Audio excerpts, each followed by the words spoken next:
our guest speaker, all right? I was following his Facebook and just following where he travels, and I noticed that he was going to be going through Dayton, and I emailed him. That was it. And he replied, which was even more exciting. And then he had a cancellation, and we were able to work this all out, so he's here. So it is my pleasure to introduce Mr. Carl Wilkins to talk to you about.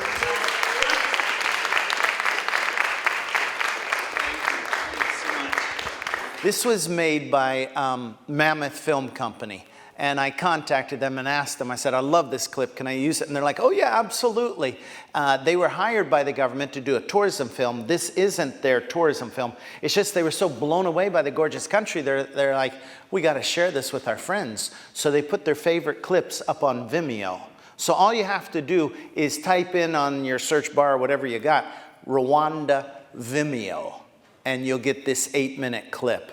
And I'm always telling students, you know, if your parents haven't yet given up and they still ask you, what'd you learn in school today? You can today say, I'm so glad you asked. Here, let's look at this little clip. And I love to start with this, too.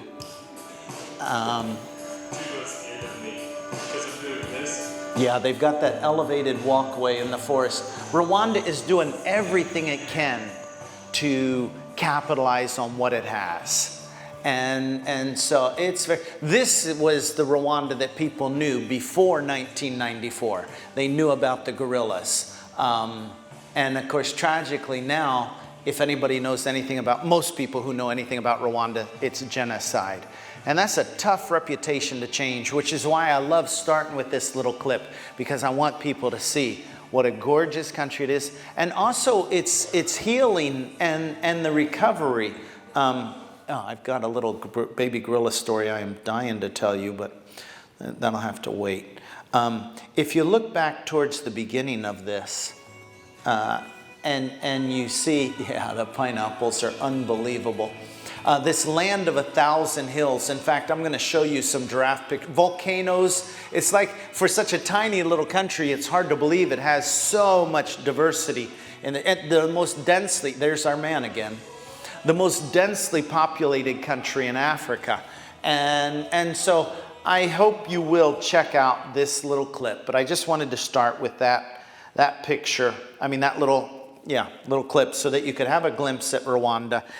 I was just there that last half of July and the first part of August. And if I grab, let's see, this one, I just started to put, this is my first day to get started on the school thing again. I've been doing this for 10 years. July will make it 11 years. I get the chance to run around to schools all over, actually the world, telling stories from Rwanda, not just 1994 genocide stories, but stories from Rwanda today. I was with these guys, this group of school teachers from all over the US.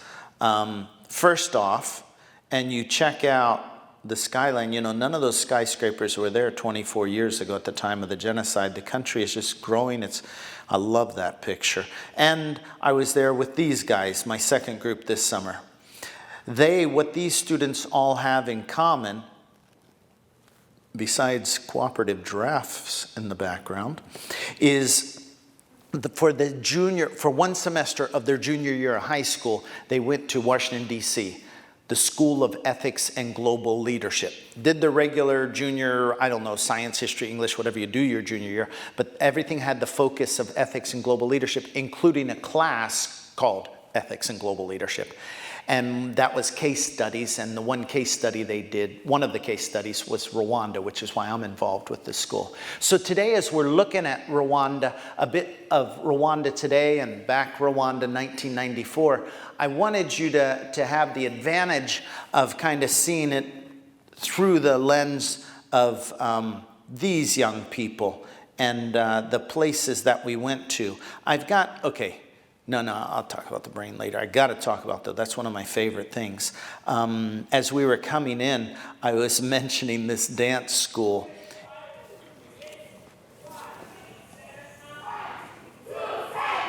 Okay, hold on there. Dance people, why do we start 5, 6, 7, 8. Because it's again on count, we get to get on count for everybody together. But why not 1, 2, 3, 4? You do that too? But 5, 6, 7, 8 is better, so you can start back over at 1. Okay, so you're already deep in and moving to 1. Rebecca Davis, she had a dance company in Philadelphia before she started this program here, and now she's working in other countries. You know Misty Copeland? I mean personally? No, not personally. Misty was just there for the second time. I don't know her personally either, I'm just sounding like I do. She was there for the second time this summer, and if you go on YouTube, you check out Misty Copeland Mind Leaps.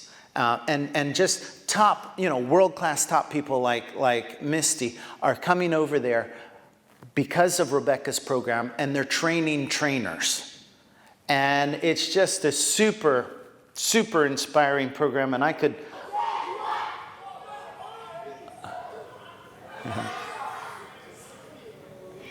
Mind Leaps takes the most vulnerable kids. Okay, I'm going to let this guy talk for a minute. And they teach them 7 life skills through dance. They coach them in the areas of teamwork and discipline and grit and creativity and self-esteem and language and memorization. Their brag right now is that 70% of their graduates operate in the top 20% of their class. That's kids who, 25% of their kids are on the streets when they start the program. The other 75% are at risk of dropping out from school. So they're taking kids literally from the lowest performing levels, and through dance, through loving, professional, excellent instruction, they're giving them a whole new leap. Oh, well, that got cut off brief, in short. A whole new... What was his sentence?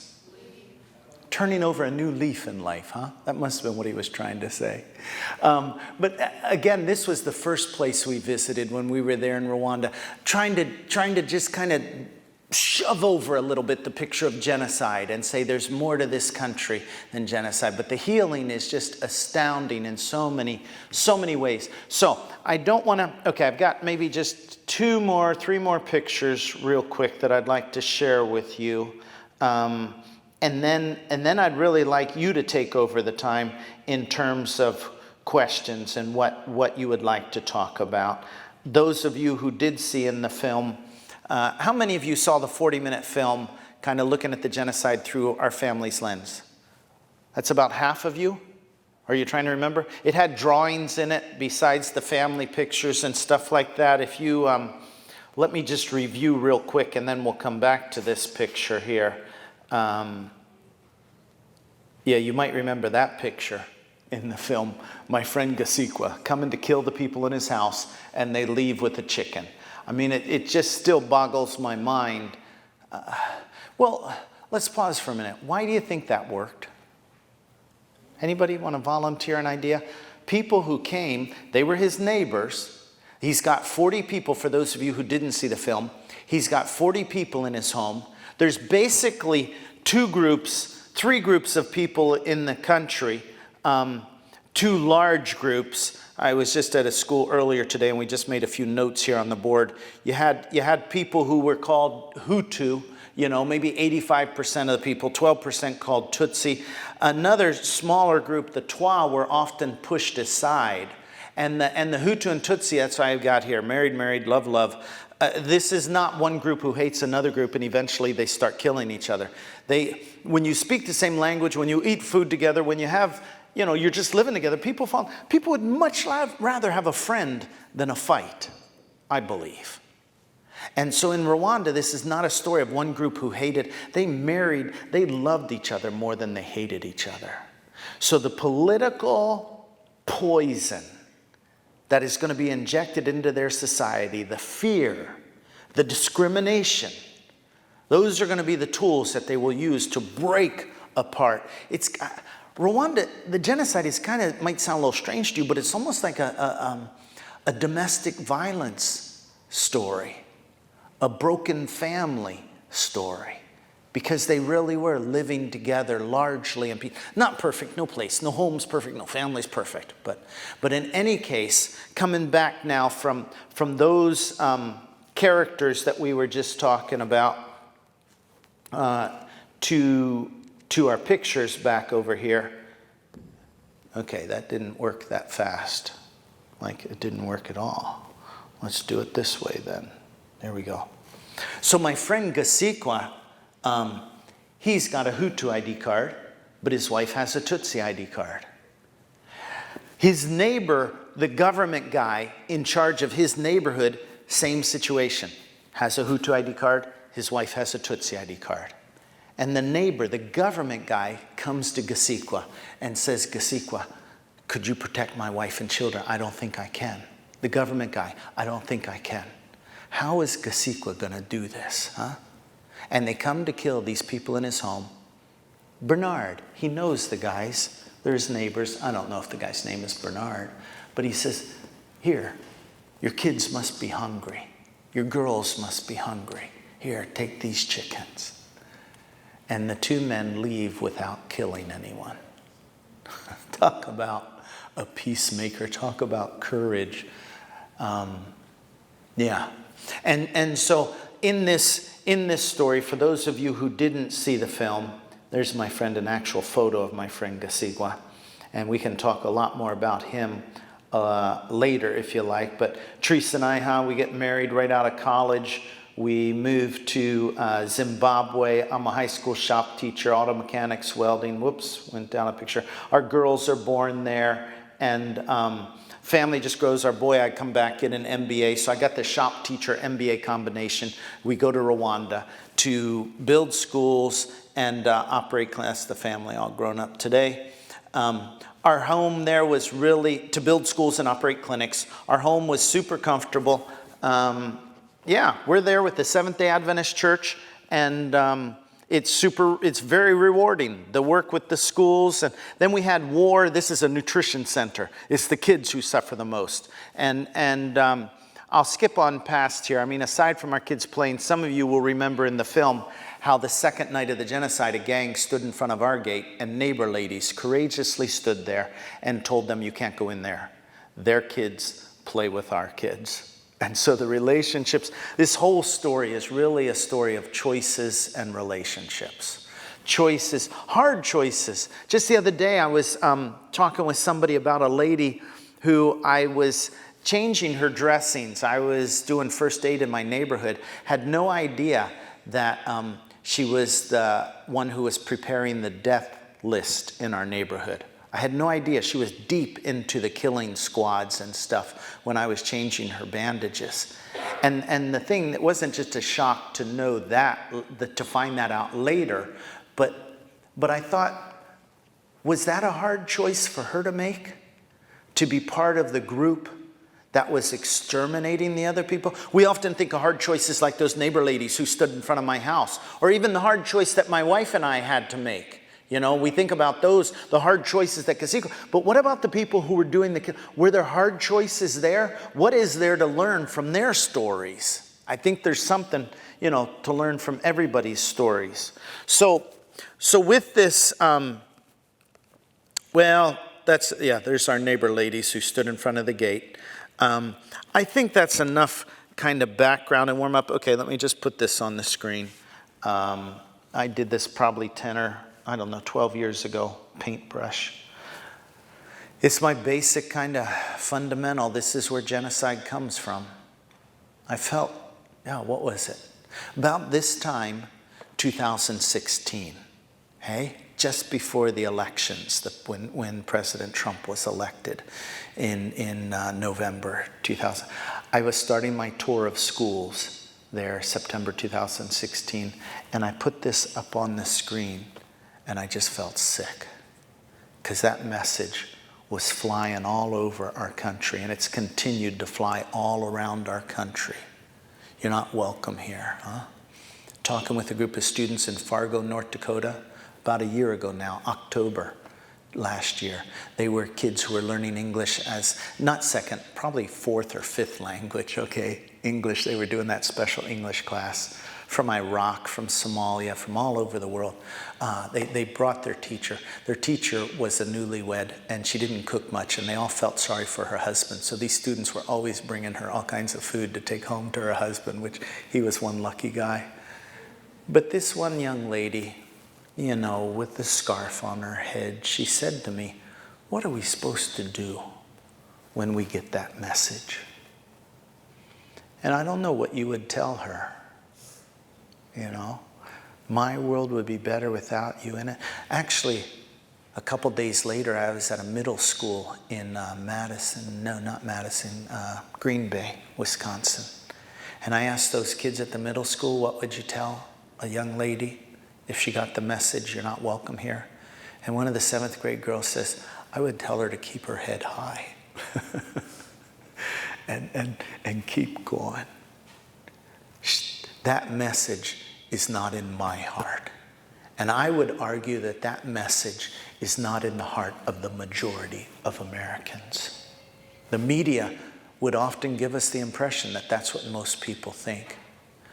But we go out and you go door to door in different places. Yes, there are people who think that. Without a doubt, I'm not naive. But I think there are still more people who don't think that way. There's people who are afraid. And that fear is something we got to deal with. And that's story. Anyway, I wanted to give this time to you to ask questions and to explore. Rwanda 1990. Oh yeah, one other picture. And then I will really stop. Back to our pictures from this summer.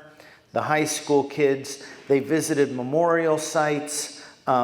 They spoke with survivors. Bonheur was about 7 years old at the time of the genocide.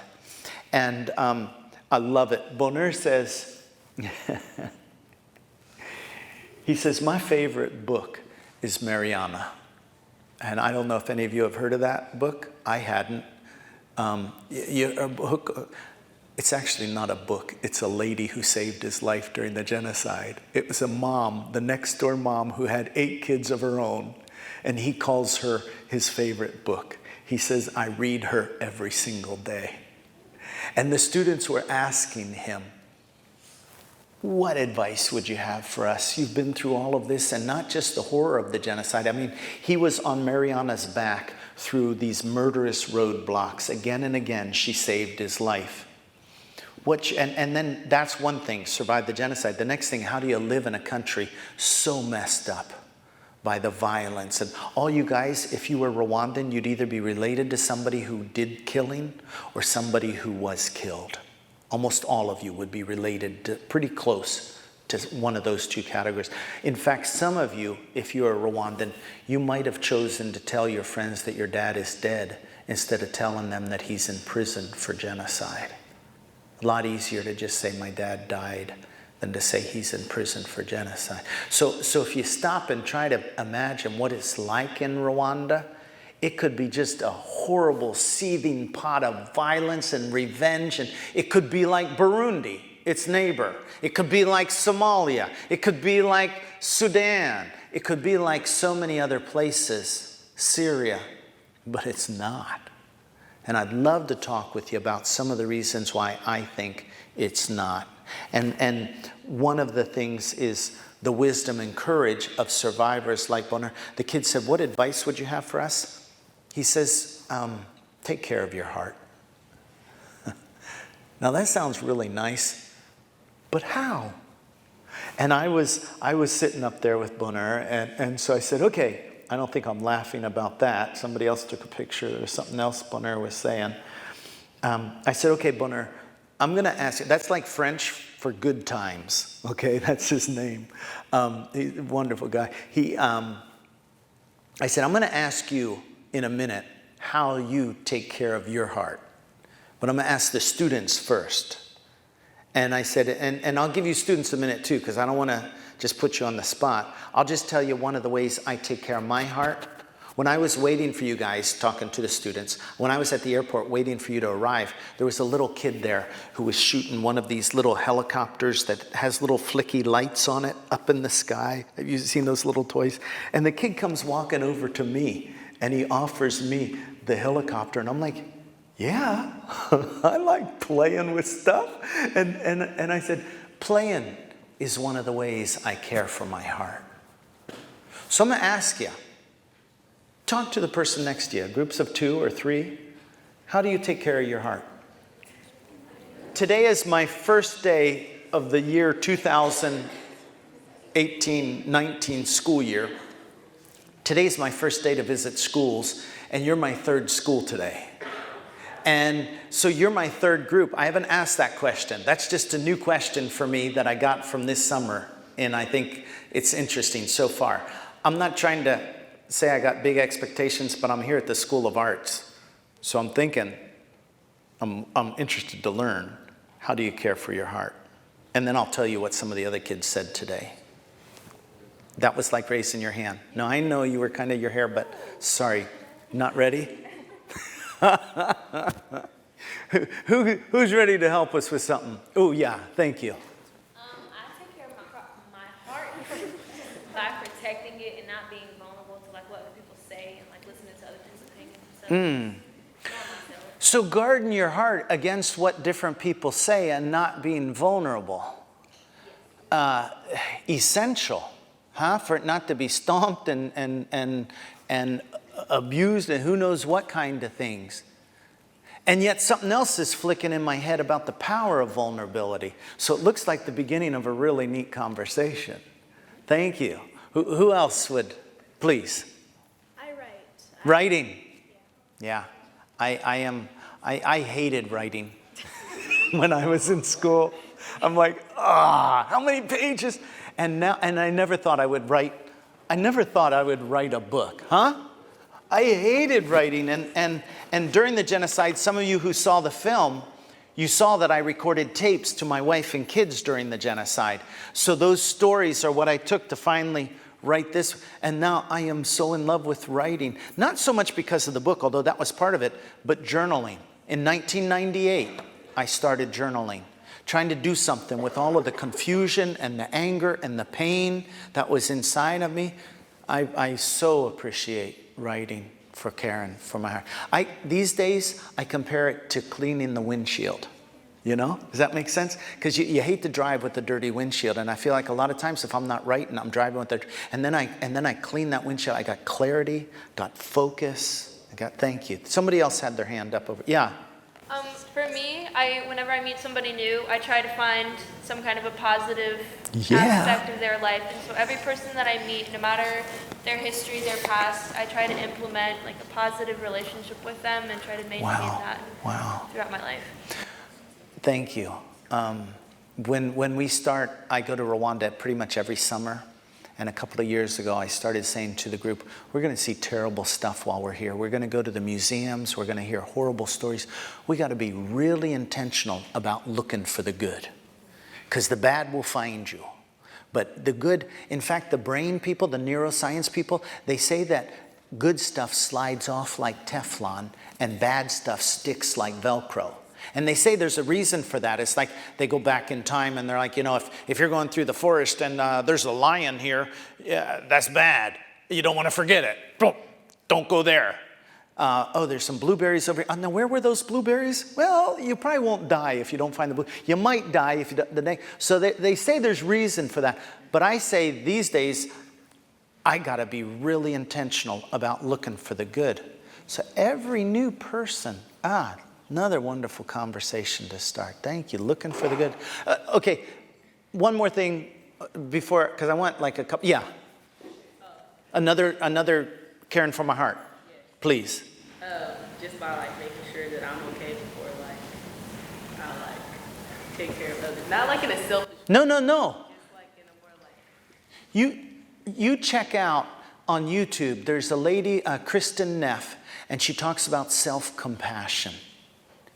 And I so often have compassion for other people, but not for myself. That's what I was thinking. And that is I think that is super, super important. What is self-compassion? It's not selfish. It's actually the way I can be more kind and more serving and more generous with people with that self-compassion. I like that. Yeah? No, okay, you're just stretching there. The, over here, a little bit taking care of my heart. Yeah? I'll go see a show. Yeah. Why? Tell me why in the world seeing a show is taking care of your heart. If I'm like in a bad mood, I love yeah. theater. So Yeah, if yeah. I'm in a bad mood, if I'm having like a bad week or something, I'll Yep. try to go see a show. And if it's good, then I'm happy because it was good. And if it's bad, I had a fun time critiquing it. Yeah. It's true. Somehow it just takes me out of whatever I might feel like I need to be taken out of. And I get a new start. I get to take a trip. I've gone to Rwanda about 4 times with theater students from Buffalo State College, and I love those theater. I've never found I'm sure there's people out there just as inclusive, but I found the theater community to be incredibly inclusive. They come back from Rwanda. They then do something called devised theater, where you're familiar. And so half of the group, half of the class went to Rwanda, the other half didn't. They're taking lessons and stories from Rwanda, and they're coming up with a play. Right. One of them was called Mirror, Mirror, and it focused on how every time we go by them and look at the mirror, we usually look at what we don't like. I got this tooth that's brown that I killed, or I got something I wish I had my chin, or we have, and how do the people of Rwanda go from looking at what you don't like, genocide, to shifting to seeing something beautiful in the mirror? And so, good play. Caring for your heart. Was there one more? Yeah, 2 more. Hugs. Absolutely. I get out of bed in the morning, even if I don't want to. Sometimes I feel like stuff. She says she gets out of bed in the morning even when she doesn't want to. There's a real discipline, I would think, to caring for my heart. There's something about hope that sometimes seems really, really low for me, but it's still there, a little ember, a little spark. And I'm going to get out of bed, and even though I don't feel like it, and somehow you find it. Maybe not that day, but most days. I'm a big believer in looking for the good hope. Some of this stuff we're talking about, I think it has a really strong connection to this podcast I was listening to. Did you do some of this in science and how brain pathways are formed, synapses, they fire and stuff? If I say to you, what's 8 times 8? 64. 12 times 12? 144. 18 times 18? Don't have a path. I'll tell you what it is, not because I learned it as a kid, but because I learned it a few months ago. 324. Okay, now you were searching. When I said 18 times 18, you had synapses firing away in your brain like, you know what that is? No, I don't know what that is. Yeah, no, I don't know what that is. I don't know. And then I said 3, and then those synapses were like, can we believe this guy? And finally they say, maybe I'll get out my phone and check it out. And you check it out, and you find out, did you check it out yet on your phone? No. 18, you all believe me?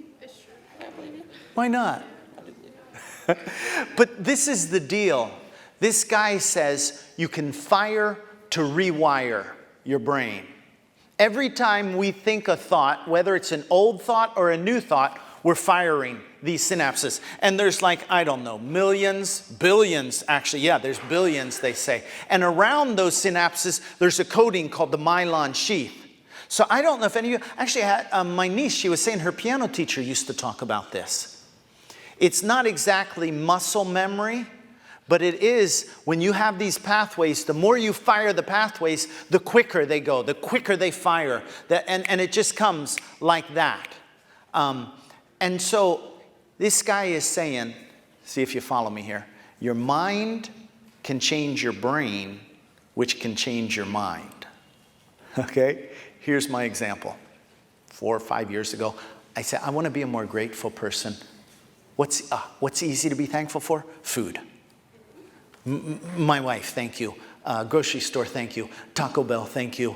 The motel, a restaurant, look for the kitchen door. There's somebody back there that prepared that food. Thank you.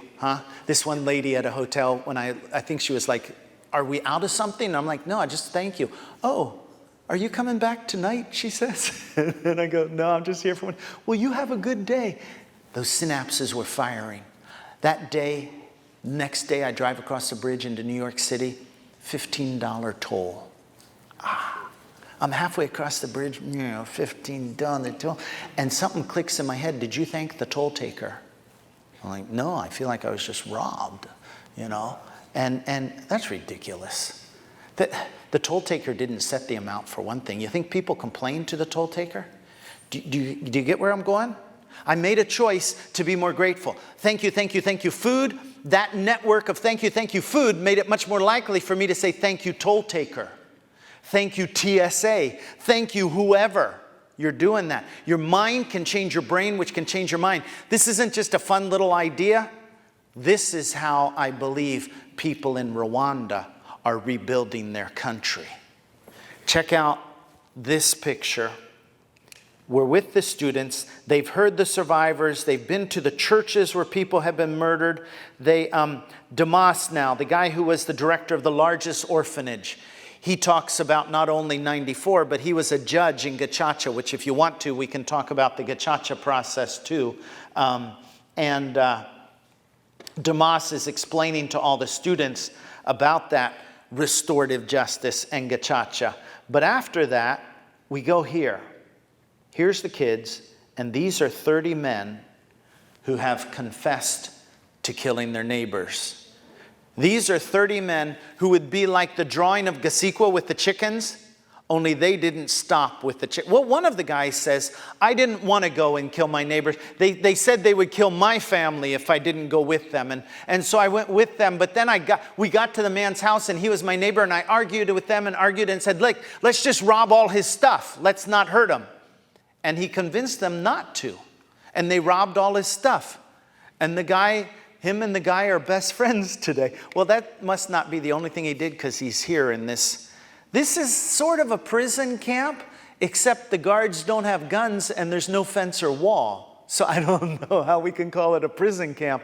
But the people have confessed. It's part of restorative justice. They want to go home. Some of them weren't caught. Some of them came forward and confessed after years after the genocide because they wanted to be free from that guilt and that shame and remorse. So here at this camp, they're building roads. They're doing projects to help the community. The program is called TIJ. It's French, an abbreviation for work in the interest of the general public. And so I just wanted to pop this picture up on the screen too, for during our conversation, if you have questions. If you were one of the students who was there, what questions would you ask these men? What might you expect they might respond to you? The young lady who's translating for us, she does a marvelous job. Our translator we had to substitute at the last minute, and she didn't know where we were going. And when she got there, she told us later, I was a bit freaked. She hadn't been to a camp like this with people who had confessed to genocide. But by the time it was over, she was just so impressed and wanting to tell everybody back home about these guys and the 2.5 hours she spent talking to these men. And basically my goal was, let's go there and see if before our eyes they will rehumanize. Because in our eyes, not human. The horror, the torture, the violence against women, children, the horrible things seems not human. And for many of the students, it was a very humanizing experience. Who wants to? Yes, please. Well, it can be a quick summary, but I don't know much about the history of the genocide or why it started. Yeah. Okay, super quick. The Germans are there in the late 1800s. After World War I, everything's taken away from Germany. The Belgians come. The message often of colonizers is you can't solve things yourself. You need us. An unhealthy dependence and unhealthy obedience to authority comes along. And they're like, who are you anyway? Oh, there's a king, Tutsi. Tutsis must be somehow superior. Oh, Tutsis are lighter skin colored. Lighter skin must somehow be superior. And they're breaking apart people. We're doing eugenics in America. Hitler's doing the master race in Europe. Down there in Rwanda, they're doing a similar who's better, dividing us and them type of mentality. Independence comes in 1962, but 59, 60, there's a lot of violence, lashback against. The Belgians initially were like, oh, you Tutsis, you must be the sharper ones. We give you the jobs, we give you the church positions, we give you the education. Independence, you're the minority. Nope, drop that. You're the majority. We do. In that switching there was backlash. Many Tutsi people were killed. Many fled. I'm sure they figured, we'll be back in a couple of weeks or a couple months when things settle down. They weren't allowed back. 10 years, 20 years, 30. Finally, 1990, these refugees who fled, many to Uganda, they got military training, and in 1990, attack. We're coming back by force. 3-year war. Within that 3-year war, great opportunity. War is like a wonderful greenhouse for fear and for lies to grow. And that stuff is growing during that time. In the extreme, finally, these rebel soldiers bring the government by force, bring them to the bargaining table. And now the government says, okay, we'll all be part of a new government. But a small group of extremists, we will never share power. You know the solution? We should have killed all those Tutsis back in 1959, 1960. Now we're going to kill them all. And any Hutus who don't agree with us, we'll kill them too. Anybody who gets in our way, we'll kill them. And so when the president's plane is shot down, they use that, and that's debated still who shot the plane down and stuff, but they use that like a detonator. For a couple years, there's been propaganda, there's been this feeding frenzy of fear and lies growing and growing.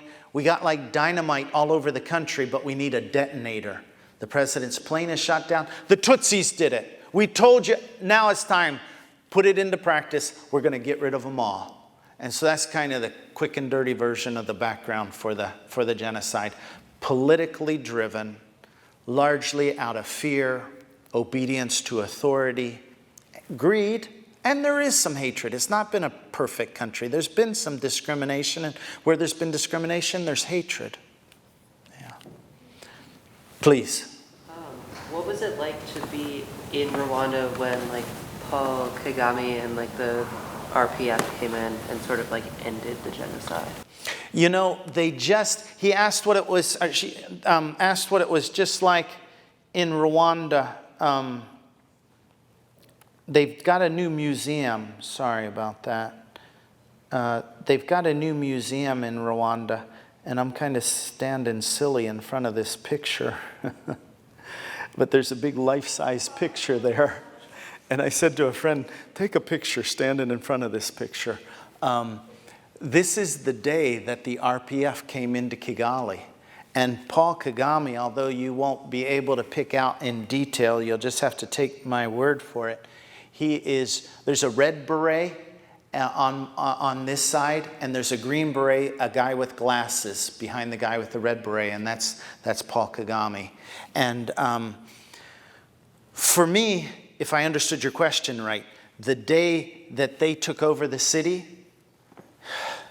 unbelievable. I mean, scary at first. And there's more.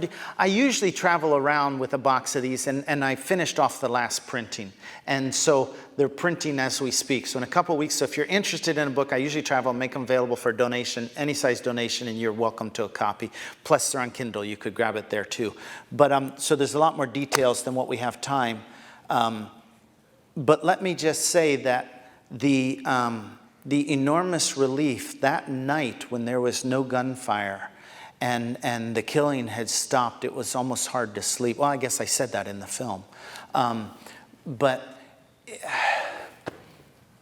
I will always, it's 24 years, but I will always be so grateful that somebody stopped it. People have done that throughout the course of history, and they stayed in power to do more terrible things and more terrible things. So to me, it's two things. It's twofold. It was stopped, and they were driven out of the country. And now the rebuilding, the ability to return, bring back stability. Rwanda, Volkswagen has an assembly plant in Rwanda. The progress is just astounding to me. And still, in the Congo, it's horrible next door. In South in Burundi, they got all kinds of instability. And so how this little country in the middle of all of that chaos has been, the leadership that Paul Kagame has given, for me, is just inspiring. Not perfect. No leader's going to be perfect. And there's questions in everybody's choices and decisions. But I dreamed about it, for weeks and 88 nights, in fact. And when it happened, wow, Yeah, it was just,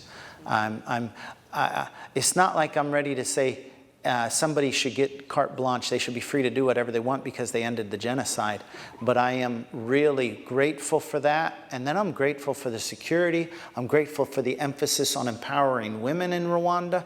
The parliament has 30%. The law says 30% of the seats have to be women. Practice is not 30%. Practice, last I knew, was 64%. So the role, the empowerment of women in Rwanda, to have security and move forward, I'm super grateful. I think we have a ton to learn. Was I close to your question? Yeah, thank you. Yes, please.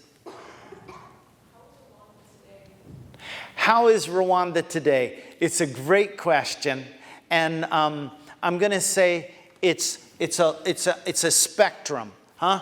All the way from people who are still angry and hurting and broken and depressed and horrible, to people who seem to be completely free from anger and resentment, and there's a joy in their life. The young lady who was in our house, the main reason, one of the two people why I stayed, she married, most of her family was killed, as you heard in the film. She married a man who was a Hutu. And people are like, what? Hutus killed your family and you married a Hutu? She's like, no, no, no. Hutus didn't kill my family. Extremists killed my family. She makes that differentiation. And she then says, we're all God's children. And I'm like, whoa, wild brain paths in her head. And so I would say there's more people this direction than there are that direction, but that's a super subjective statement on my part. And so it's a journey back and forth. Yeah? Did the genocide cause equality and equity to happen, or do the Tutsis feel inferior instead because they were taken over by the Hutus? Okay, so today, she said, is there a sense of inferiority? Or, before we were talking about mostly Hutus in power, Tutsi refugees. Some Tutsis came back, but then they came back and they said, we're not coming back to set up Tutsi land, Tutsi kingdom again. We're coming back to rebuild Rwanda. And in fact, if you want to go out on the streets, whether you're Hutu or Tutsi, and start blasting the other tribe, we'll lock you up. And similar to like the swastika is illegal in Germany, they said genocide ideology is illegal here in Rwanda. And so that's a whole important conversation to have. But they've got an enormous emphasis on we are Rwandan. And that's how we will move forward. No, it's not illegal to talk Hutu or to talk Tutsi, but how you talk about them could enter into the illegal realm. So that enormous emphasis on we are Rwandan is a big key to the rebuilding. And that, I don't know how many generations that will take until it is just natural. But I would say they're well on their way towards that. Yeah, there's our bell.